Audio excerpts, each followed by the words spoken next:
गुजरात की crime branch police की team ने सूरत से एक मौलाना को गिरफ्तार किया है। गिरफ्तारशुदा शख्स का नाम मौलाना सोहेल अबू बकर बताया गया है। उन पर इल्जाम है कि उन्होंने हैदराबाद के बीजेपी रुकन असम्बली राजा सिंह, गुस्ताख रसूल, नुपुर शर्मा, सुदर्शन टीवी के एडिटर के अलावा दीगर हिंदुत्व लीडरों के कत्ल का मुबैना तौर पर मंसूबा बनाया था, जिसमें मौलाना राजा सिंह भी शामिल है।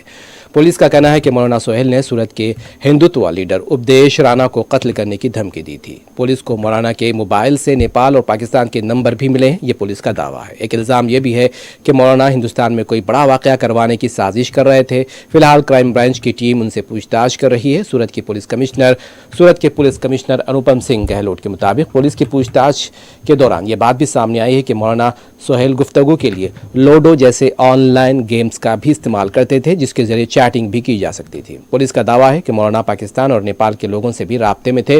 वो हिंदू रहनुमाओं को कत्ल करने की धमकियां दे रहे थे और उनका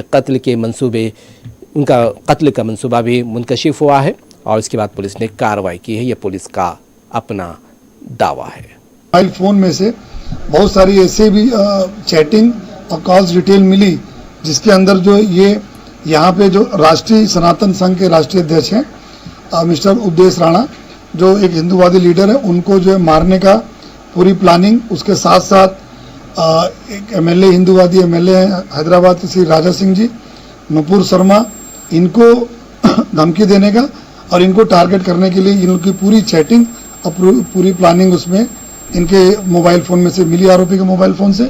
अभी पूरी क्राइम ब्रांच की टीम अलग अलग टीम बना के कार्रवाई कर रही है। अभी प्राथमिक दृष्टि ये जो मौलवी सोहेल है, ये काफ़ी रेडिकलाइज्ड व्यक्ति है, 27 साल इसकी उम्र है और काफ़ी जो धार्मिक उन्माद से भरा हुआ व्यक्ति है ये। तो और क्या क्या ये लोग करने वाले थे, किसी और को टारगेट करने वाले थे, कब करने वाले, इनके साथ कौन है, वो हमारी अभी इन्वेस्टिगेशन चल रही है।